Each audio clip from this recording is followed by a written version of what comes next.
नमस्कार दोस्तों, India at 6 में आप सभी का स्वागत है। मैं हूं अनीता और रोज की तरह मैं लेकर आई हूं अभी तक की 5 बड़ी खबरें।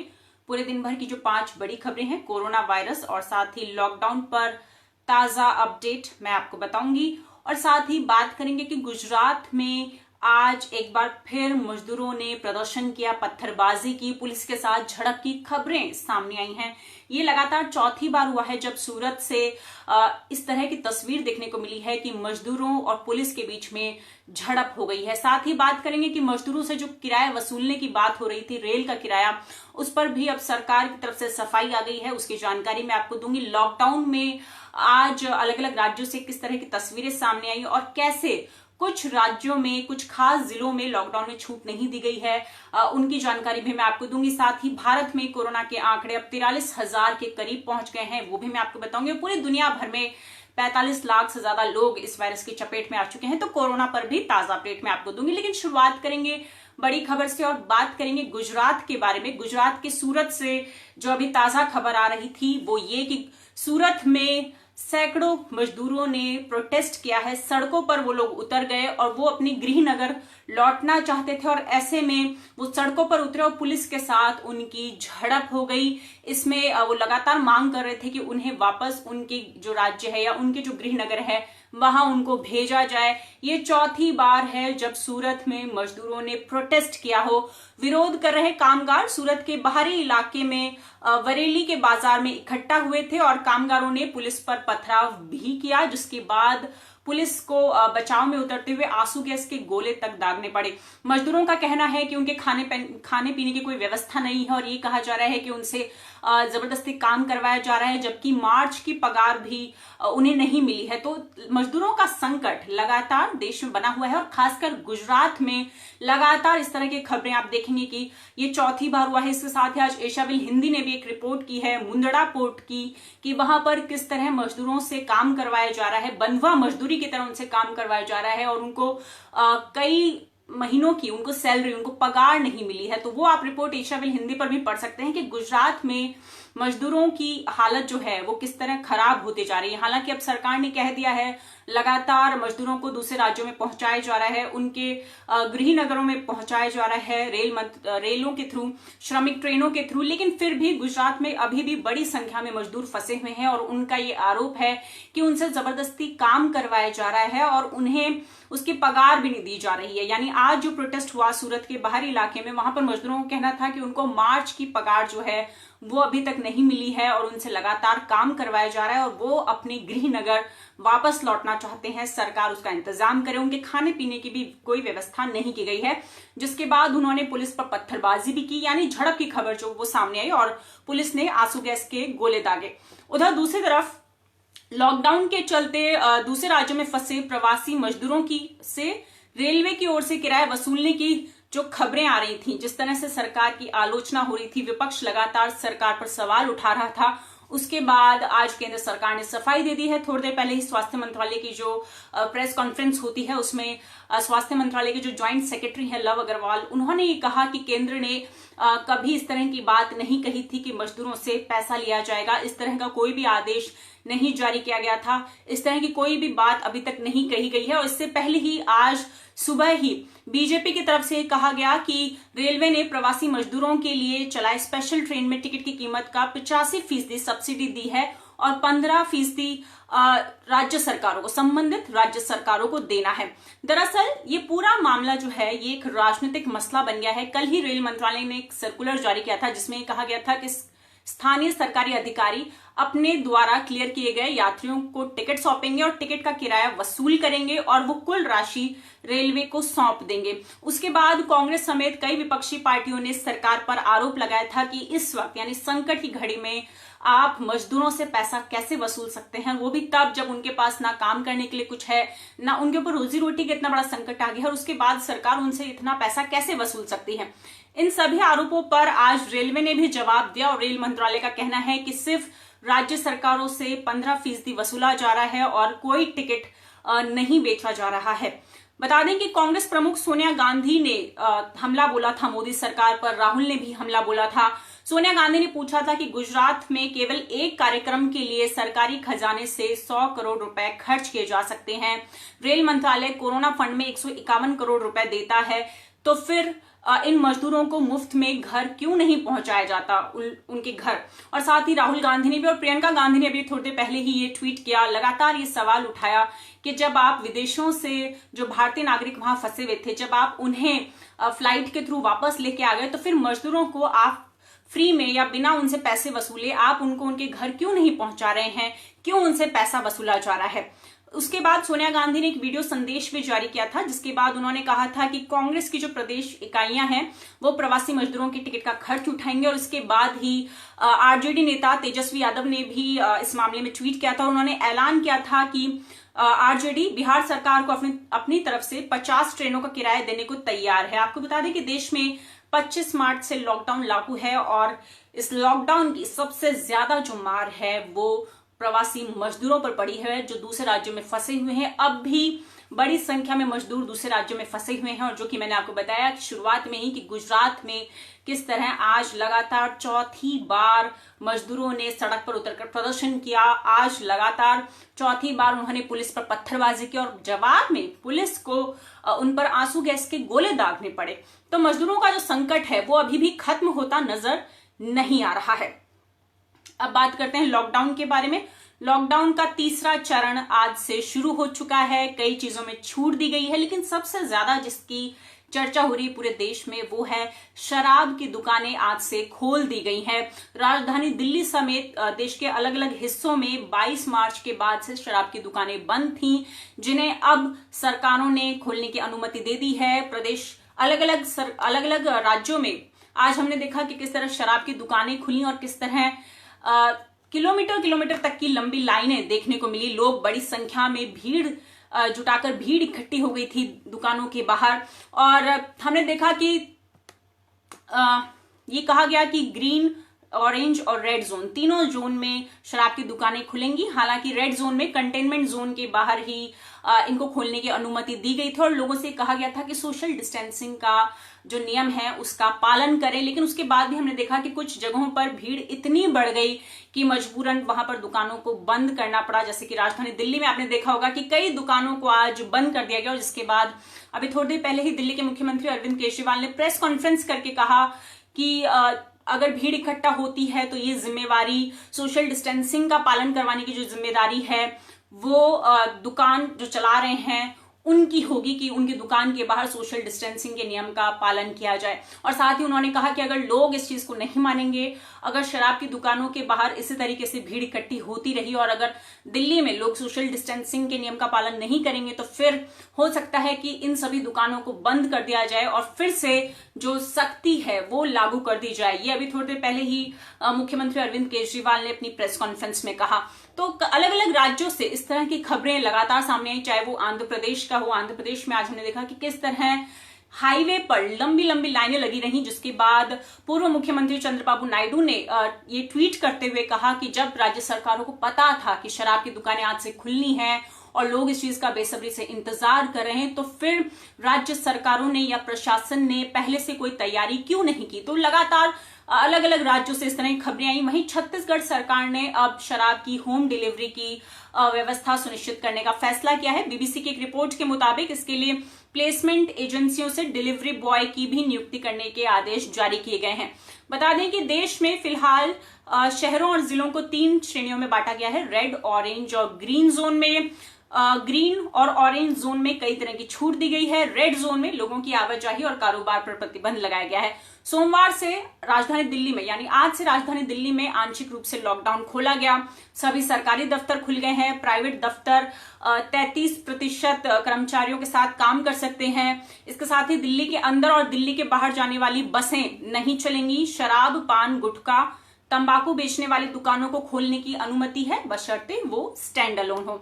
उत्तर प्रदेश में भी कुछ जिलों को छोड़कर जो टैक्सी सेवाएं हैं या कैब सेवाएं हैं उनको अनुमति दी गई है, जिसमें ड्राइवर के साथ 2 सवारियां हो सकती हैं। इसके साथ ही ग्रीन जोन में बसें चलेंगी और ये संचालन, बसों का संचालन 50% क्षमता के साथ हो सकता है। थूकने पर वहां जुर्माना लगाया जाएगा। राजस्थान में सार्वजनिक और कार्यस्थल पर हर व्यक्ति को मास्क पहनना होगा। कोई व्यक्ति पान, गुटखा, तंबाकू आदि नहीं बेच सकेगा और शादी समारोह के लिए एसडीएम से पहले लिखित में अनुमति लेनी होगी, उनको सूचना देनी होगी। केरल में भी सरकारी कार्यालय जो है वो 50% ग्रुप ए और बी वर्ग के कर्मचारियों और 33% ग्रुप सी और डी के जो कर्मचारी हैं उनके साथ काम कर सकते हैं। पूरे देश में जिन चीजों पर 17 मई तक पाबंदी लगाई गई है उनमें रेल, हवाई यात्रा और मेट्रो शामिल है। स्कूल, कॉलेज और सभी शिक्षण संस्थान बंद रहेंगे।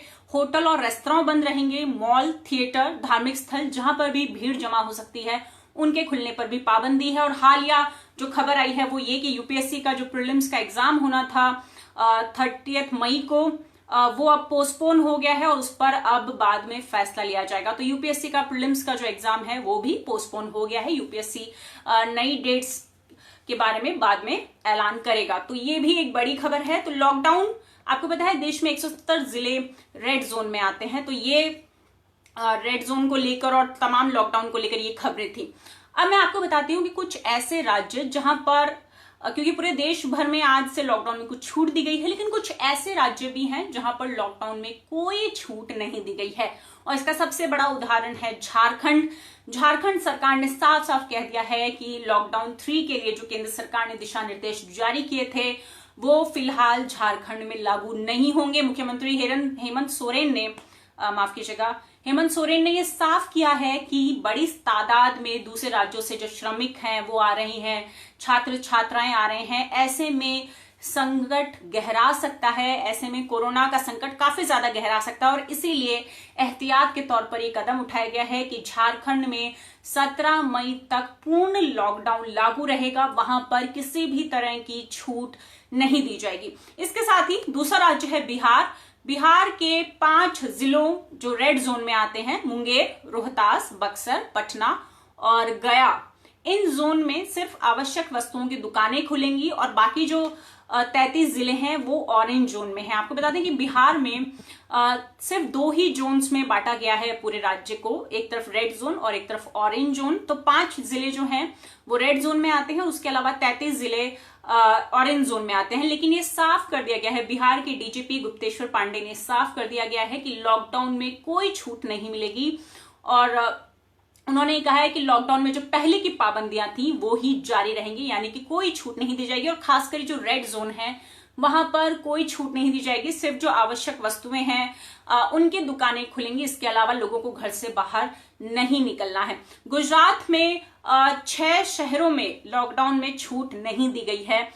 रेड जोन में आने वाले अहमदाबाद, सूरत, वडोदरा, गांधीनगर और भावनगर के जो म्युनिसिपल कॉर्पोरेशन एरिया है वहां पर 2 सप्ताह तक लॉकडाउन के नियमों में कोई छूट नहीं दी गई है।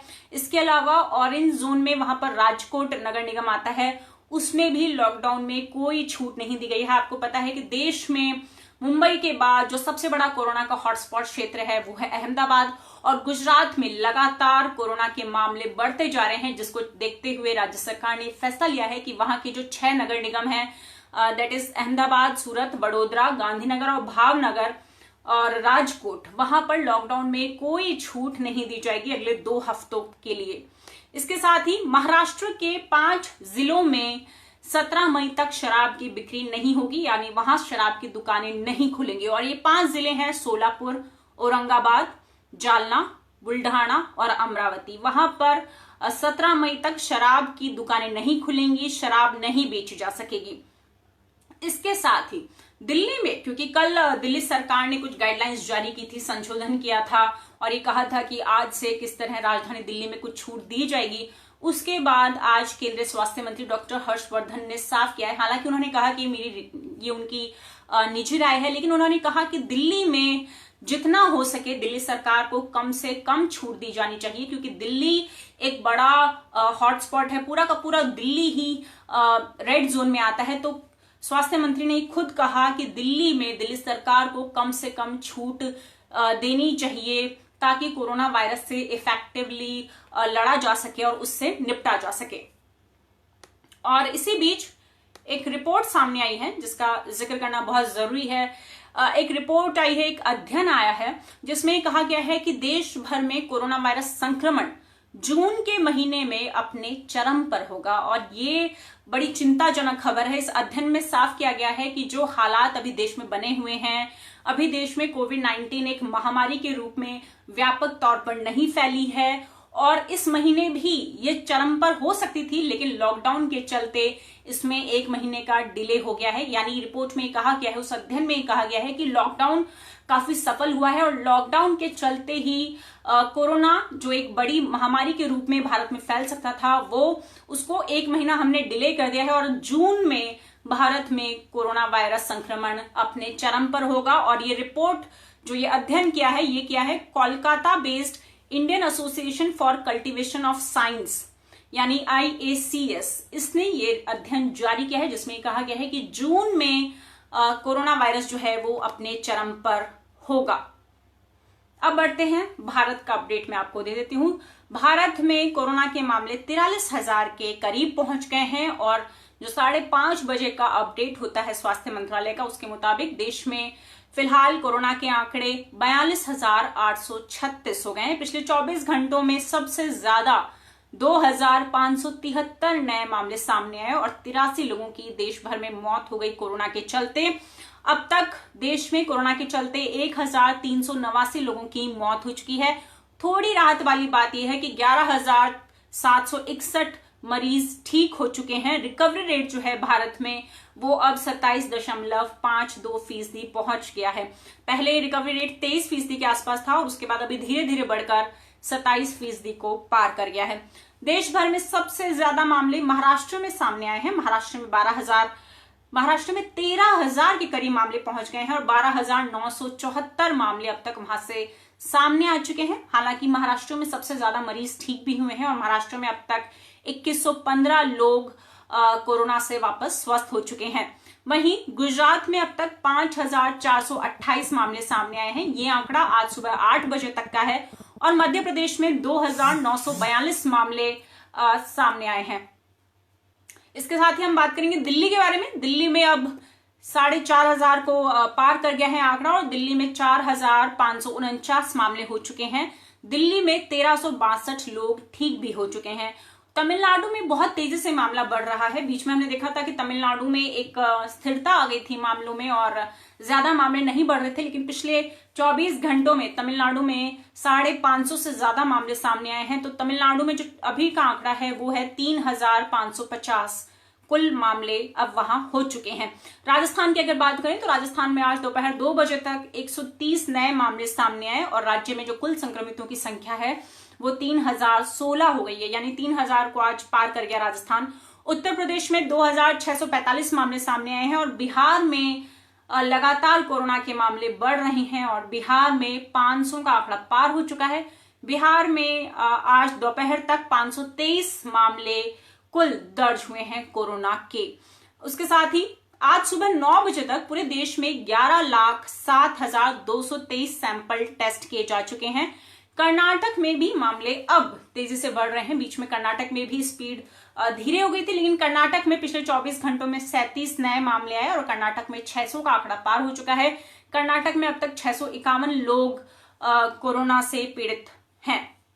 वहीं केरल के बारे में बात करते हैं। केरल में आज फिर से कोई नया मामला दर्ज नहीं हुआ है और ये केरल में लगातार दूसरे दिन है जब वहां पर कोरोना का एक भी मामला दर्ज नहीं हुआ है। यहाँ कुल पॉजिटिव मामले जो हैं वो 499 है, यानी 499 अब तक केरल में लोग कोरोना पॉजिटिव पाए गए हैं, लेकिन उनमें से सिर्फ 34 मामले ही सक्रिय हैं। तो जो पहले बीच में कहा जा रहा था कि केरल ने अपने कर्व को फ्लैट कर लिया है, केरल मॉडल की भी पूरे देश में चर्चा हो रही थी। उसके बाद बीच में थोड़े नंबर बढ़े थे, लेकिन अब हमने देखा कि पिछले 2 दिन से लगातार केरल में एक भी नया मामला सामने नहीं आया है। और जो भी लोग इस लाइव को देख रहे हैं, प्लीज इस लाइव को शेयर जरूर करें।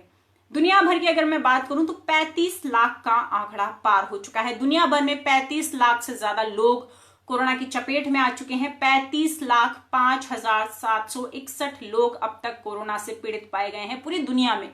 और साथ ही मरने वालों का आंकड़ा लगातार बढ़ रहा है। मरने वालों की संख्या 2,47,306 हो गई है। अमेरिका में अब तक 11,57,000 लोग इस वायरस से संक्रमित पाए गए हैं और जबकि मरने वालों की जो संख्या है वो 67,682 हो गई है। यानी कि संक्रमितों की संख्या और मरने वालों का आंकड़ा दोनों में ही अमेरिका पहले नंबर पर है। संक्रमण के मामलों को देखें तो अमेरिका के बाद स्पेन दूसरे नंबर पर है और स्पेन में सबसे ज्यादा 2,17,000 लोग कोरोना की चपेट में आ चुके हैं। तो इटली में 2,10,000 लोग कोरोना से पीड़ित हैं। इटली में आज से लॉकडाउन में कुछ छूट दी गई है और इटली में 10 मार्च को लॉकडाउन लगाया गया था और 10 मार्च के बाद आज पहला दिन है वहां पर जब वहां पर जो कोरोना के मामले हैं उनमें काफी कमी देखी गई। तो इटली में आज लॉकडाउन में छूट दी गई है। इसके साथ ही मौत के अगर आंकड़ों को देखें तो अमेरिका के बाद दूसरे नंबर पर इटली है और इटली में 28,884 लोगों की मौत हो चुकी है। लेकिन चिंताजनक बात यह है कि तीसरे नंबर पर ब्रिटेन है और ब्रिटेन में कुल मौतों की जो संख्या है वो 28,446 हो गई है। यानी बहुत ही कम अंतर है इटली और ब्रिटेन के बीच में और बहुत जल्द ही मौतों के अगर आंकड़े को अगर हम देखें तो बहुत जल्द ही ब्रिटेन, क्योंकि ब्रिटेन में अब मौत का आंकड़ा लगातार बहुत तेजी से बढ़ रहा है, तो ब्रिटेन इटली को कभी भी पीछे छोड़ दूसरे नंबर पर आ सकता है। इसके साथ ही लैटिन अमेरिका में सबसे ज्यादा जो प्रभावित देश है वो है ब्राजील और ब्राजील में 1 लाख का आंकड़ा पार हो चुका है। पिछले 24 घंटों में ब्राजील में 10,000 नए मामले सामने आए और ब्राजील में 1 लाख से ज्यादा लोग संक्रमित हैं। ब्राजील में 7,000 से ज्यादा लोगों की अब तक कोरोना के चलते मौत हो चुकी है। जापान की अगर बात करें तो जापान में 6 मई तक के लिए आपातकाल लागू है, लेकिन अब जापान सरकार इस पर विचार कर रही है कि क्यों ना आपातकाल को आगे बढ़ाया जाए। आज जापान के प्रधानमंत्री शिंजो आबे इस पर कोई घोषणा कर सकते हैं कभी भी और ये माना जा रहा है कि जापान में जो इमरजेंसी लगी हुई है उसको आगे बढ़ाया जाएगा। जापान में जो कुल संक्रमितों की संख्या है वो 15,000 है और वहां पर 500 से ज्यादा लोगों की मौत हो चुकी है। वहीं चीन के बारे में बात करते हैं। चीन में पिछले 24 घंटों में सिर्फ 3 नए मामले दर्ज हुए और वो वहां का जो नेशनल हेल्थ कमीशन है उसका ये मानना है कि ये तीनों लोग वो हैं जो विदेश से आए हैं। तो चीन में अब तक कुल मामलों की संख्या 82,880 हो गई है और मरने वालों की जो कुल तादाद है वो 4,633 हो गई है। न्यूजीलैंड की अगर हम बात करें तो न्यूजीलैंड भी अपने आप में एक मॉडल बनकर उभर रहा है और लगातार न्यूजीलैंड के जो प्रधानमंत्री उन्होंने खुद कहा था कि न्यूजीलैंड में अब कोरोना का जो कर्व है वो फ्लैट हो रहा है और किस तरह न्यूजीलैंड में भी ढील देने की बात हो रही थी। लगातार ये कहा जा रहा था कि न्यूजीलैंड जो है वो एक कोरोना से लड़ने वाला एक देश बनकर उभरा है जहां पर कोरोना के मामलों में लगातार कमी देखी जा रही है। तो आज न्यूजीलैंड में एक भी मामला दर्ज नहीं किया गया और ये पहला दिन है देश में जब न्यूजीलैंड में ना तो मरने वाला ना कोई मामला, यानी दोनों ही कुछ भी दर्ज नहीं हुआ है, ना ही कोई मौत दर्ज हुई है, ना ही कोरोना का कोई मामला न्यूजीलैंड से सामने आया है। और अगर पड़ोसी देश पाकिस्तान की बात करें तो पाकिस्तान से अब तक 19,103 मामले सामने आ चुके हैं और पाकिस्तान में मरने वालों की तादाद जो है वो 400 को पार कर गई है। तो ये थी आज की हमारी कोरोना वायरस और लॉकडाउन पर 5 बड़ी खबरें। मैंने आपको बताया कि किस तरह दुनिया भर में कोरोना के जो आंकड़े हैं वो 35 लाख को पार कर गए हैं। भारत में 43 लाख के करीब लोग कोरोना की चपेट में आ चुके हैं। साथ ही मैंने आपको ये भी बताया कि किस तरह दिल्ली के मुख्यमंत्री अरविंद केजरीवाल ने साफ कर दिया है कि अगर लोग सोशल डिस्टेंसिंग का पालन नहीं करेंगे तो दिल्ली में लॉकडाउन के नियम फिर से सख्त किए जा सकते हैं।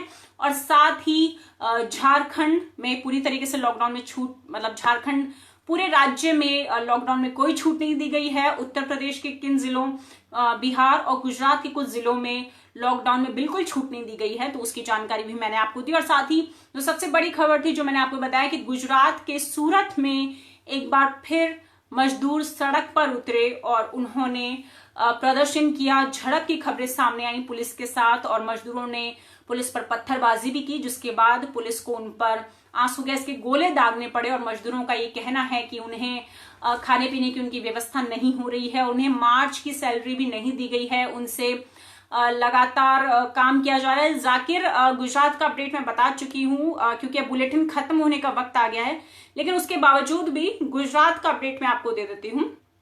गुजरात में अब तक 5,428 मामले सामने आए हैं। हालांकि अहमदाबाद का अपडेट मैं नहीं दे सकती हूँ, मेरी अपनी लिमिटेशंस हैं कि मैं हर शहर का अपडेट नहीं दे सकती हूँ, लेकिन अहमदाबाद अब भी अहमदाबाद अब भी मुंबई के बाद सबसे बड़ा कोरोना हॉटस्पॉट के रूप में दूसरे नंबर पर है। यानी देश में जो सबसे बड़ा कोरोना हॉटस्पॉट है वो मुंबई है, उसके बाद अहमदाबाद है।